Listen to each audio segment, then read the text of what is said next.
अखिलेश जी कहते हैं कैसे मान लेंगे? नहीं, खाली अखिलेश जी के कहने से नहीं होगा ना, उनके कहने से क्या होगा? उससे बात नहीं बनेगी। विरोध करने वाले तो विरोध करते रहेंगे, वो चाहे अखिलेश जी के रूप में करें, चाहे किसी मौलाना के रूप में करें। उनका काम विरोध करना है। नहीं, अखिलेश जी ने कल जो कैबिनेट बैठक हुई थी तो उस पर उन्होंने सवाल खड़ा कर दिया कि इस जगह पर योगी आदित्यनाथ को कैबिनेट नहीं करनी चाहिए और वो इसको पॉलिटिकल रूप दे रहे हैं महाकुंभ को। नहीं, बिल्कुल पॉलिटिकल नहीं है। 1% भी कोई यहाँ पॉलिटिकल, ना तो बैनर लगे, ना किसी के झंडे लगे हैं, ना किसी के भी नहीं लगे। और पॉलिटिकल उनको किसने रोका आने से? उनको किसने मना किया आने से? वो भी आ सकते हैं, उससे बड़ा अपना दल बल लेके आ सकते हैं। अगर यहाँ महाराज जी ने अपनी कैबिनेट की बैठक की है तो जनता के प्रतिनिधि हैं।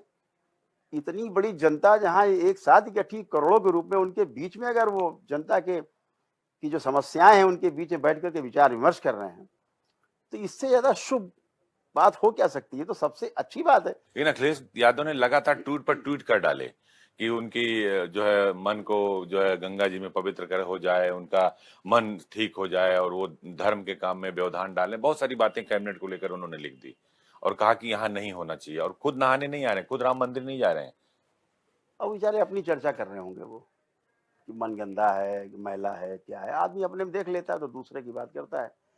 तो हमें तो लगता नहीं, जो व्यवस्था आज इस महाकुंभ में है, पूर्ण महाकुंभ में, ना तो पहले कभी देखी गई, ठीक है, ना आगे मुझे लगता है कि अगर ये योगी जी नहीं होंगे। नहीं कर पा रहे हैं। अब जो जाग रहा है, सोने का आप नाटक करें, उसे कैसे जगाया जाए? नहीं, वो जनेऊ तो पहनते हैं, जाके हरिद्वार में नहाते हैं, लेकिन राम मंदिर नहीं जाते। महाकुंभ में त्रिवेणी में डुबकी लगाने में उन्हें समस्या है। उन्हें पता नहीं है, सब आकर के यही मिल रहा है। सब कुछ एक ही जैसा है। वो त्रिवेणी में नहाएं, चाहे हरिद्वार में नहाएं, चाहे गंगोत्री में नहा लें, चाहे और आगे चले जाए, बनारस घाट पे चले जाएं। देखिए, धार्मिक हैं वो, बस केवल छुपा रहे हैं राजनीतिक वोटों की उसमें, और कुछ नहीं मुझे लगता है इसके अलावा। क्योंकि वो धार्मिक हैं, क्योंकि चाहे घर में कोई कार्यक्रम हो तो हवन होते हैं, चाहे भूमि पूजन हो तो हवन होगा, शिलान्यास होगा तो हवन होगा, चाहे अपने घर परिवार में कोई 13वीं बरसी हो तो हवन होगा, तमाम प्रकार के अनुष्ठान होंगे, करते ही हैं। लेकिन धार्मिक आयोजनों का हिस्सा नहीं बनते वो। देखिए, अयोध्या में प्राण प्रतिष्ठा हुआ राम मंदिर का, तो वहां पर नहीं गए। प्रयागराज महाकुंभ में इतना बड़ा कार्यक्रम चल रहा, सनातन का सबसे बड़ा मानव संगम यहाँ पर लगा हुआ है। वो कहते हैं कि महाकुंभ में किसी को बुलाना नहीं चाहिए, क्यों न्योता दे रही सरकार? मैंने तो देखा है, एक टीवी चैनल पे न्यूज़ देखी है, जब उनके पिताश्री की जो अंत्येष्टि हुई, उसके पश्चात वो विसर्जन करने के लिए गए वो बनारस में, और उन्होंने विसर्जन किया जाके। पूरी उन्होंने व्यवस्था को अपनाया, धर्म की जो है, उसे कैसे नकार सकते हैं? फिर तो ये कहा जाए कि भाई फिर आप वहाँ क्यों जा रहे तो अखिलेश जी किससे आपकी कभी बात हुई जो आप कह रहे हैं कि वो भी चाहते हैं अंदर से कि हिंदू राष्ट्र बने? हैं? नहीं, उनकी बातों से लगता है कि अंदर पीड़ा तो है उनके अंदर।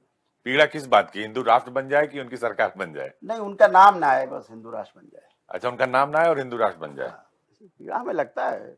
एक चीज जो ये 80-20 चल रहा है, ये चाहे आपके सनातन में देखिए, चाहे सियासत में देखिए, वो हिंदू राष्ट्र के बीच में कहीं ना कहीं गोल गोल घूम रहा है कि भाई 80 कौन है, 20 कौन है। ये बड़ा पॉलिटिकल है, ये बहुत पॉलिटिकल है। लेकिन मुझे लगता है कि संतों को अपनी बात कहनी चाहिए। हम तो कहना चाहेंगे कि भाई ठीक है, हमारा देश हिंदू राष्ट्र था, है और रहेगा। इसमें किसी को आपत्ति काहे की है? कोई आपत्ति नहीं। और देखिए, जैसे कि, और हाँ, इसका निपटारा बिल्कुल संवैधानिक तरीके से ही होना चाहिए। चूं नहीं हुई, भगवान श्री राम का मंदिर बन के खड़ा हो गया, एक चू नहीं है। धारा 370 35 से दुनियादारी, जिसको लोग सपना भी नहीं मानते थे कि सपने में हो सकता है, वो चीजें हो गई। एक चू नहीं हुआ, लेकिन सब कुछ संविधान के दायरे में हुआ, एक एक कैजुअलिटी नहीं। योगी जी भी कहते हैं कि ये देश बाबर और औरंगजेब के आदर्शों से नहीं चलेगा, ये चलेगा। रामकृष्ण और शिव से चलेगा। बिल्कुल। लेकिन अखिलेश से कहते हैं कि जो है ये ज्ञान व्यापी के नाम पर, मथुरा के नाम पर, मंदिर मस्जिद के नाम पर, धर्म के नाम पर बीजेपी डराती है। ठीक है ना, हर जगह दो पक्ष तो हैं, कहीं 3 पक्ष है, 5 10 10 पक्ष, तो वो भी एक पक्ष है, अपनी बात कह रहे हैं वो, अपनी बात ही तो कह रहे हैं वो। लेकिन होगा तो बहुमत से ही फैसला, उसे कहाँ ले जाएंगे आप? तो मुझे लगता है कि अखिलेश जी भी हिंदू हैं और अंदर तो उनके भावना होगी ही। कि हमें बहुमत कैसे मिले, सत्ता की जो लोलुपता है, जो चाहत है, इसीलिए तो वो 80-20 की खाई को बरकरार रखना चाहते हैं। कि सत्ता की चाहत तो सबको है, जी जी, उनको भी होगी, तो वो ठीक है। अखिलेश जी का समाधान नहीं करेंगे आप? समाधान उनके पास है। हाँ, प्रस्तुत नहीं करना चाहिए। केवल हृदय परिवर्तन नहीं हर हो रहा है। व्यक्ति के पास समाधान है, छिपाता है समाधान, क्योंकि समस्या आदमी स्वयं पैदा करता है। समाधान तो पहले से रहता है। पानी पहले से शुद्ध है, वायु पहले से शुद्ध है, मन पहले से शुद्ध है, बच्चा 2 साल 3 साल का है, हर चीज शुद्ध और पवित्र है। पेड़ पौधे, नदी पर्वत, झरने, समुद्र सब शुद्ध पवित्र है, सारे पक्षी पशु। आदमी केवल आदमी को छोड़ दिया जाए, बाकी सब शुद्ध और पवित्र हैं। तो आदमी की शुद्धि कैसी होगी? आदमी ही तो पूरे यही तो मैंने कहा, अशुद्धि का कारण है, तो शुद्धि कैसे होगी? अपना प्रश्न स्वयं खड़ा किया है, दुख अपना स्वयं खड़ा किया है मनुष्य ने। समाधान है ही पहले से उसके पास, वापस लौट जाए। इच्छाएं अनंत होती नहीं। मैं आपसे कह रहा हूं, आप 25 इच्छाएं लिख के दे दीजिए हमें, आप 10 इच्छाएं नहीं लिख पाएंगे अपनी, कोई नहीं लिख पाएगा। बोला जाता है इच्छाएं अनंत नहीं है, स्मृतियां अनंत हैं। आदि परेशान है अपनी पितरों से, पितृ मुक्ति नहीं हुई तो स्मृतियां हैं, वो इतना परेशान कर देंगे आदि पागल हो जाएगा। ये सब जो पागल घूम रहे हैं बने, इसी वजह से पागल बने घूम रहे हैं, पितरों से परेशान है। भगवान श्री कृष्ण ने कहा है, इस बात को स्वयं कहा है कि भूत की पूजा करो तो भूत बनोगे, पितृ की पूजा करोगे तो पितरों के साथ रहोगे, वैसे ही बनोगे। देवी देवताओं की संगत करोगे तो वैसे बनोगे। मेरी शरण में आओगे, ध्यान साधना करके आओगे तो 84 लाख योनियों के जन्म मरण के बंधन से मुक्त हो जाओगे। इतनी बात तो की, साफ साफ तो लिखा गीता में अध्याय 9 श्लोक 25 में, पढ़ लीजिए। अखिलेश जी स्मृतियों से बंधे हुए हैं कि उनको ज्ञान व्यापी दिख रहा है, उनको बाबरी मस्जिद दिख रहा है, उनको जो है मथुरा का ईदगाह दिख रहा है, उनको कृष्ण जन्मभूमि नहीं दिख रहा है, उनको राम मंदिर नहीं दिख रहा है, उनको महादेव नहीं दिख रहे काशी विश्वनाथ में, खाली अखिलेश महाकुंभ में त्रिवेणी खाली नहीं दिख अखिलेश जी ने। ये तो हर सनातन का जो एक पॉलिटिकल चश्मे से देख रहे हैं, सबकी यही समस्या है।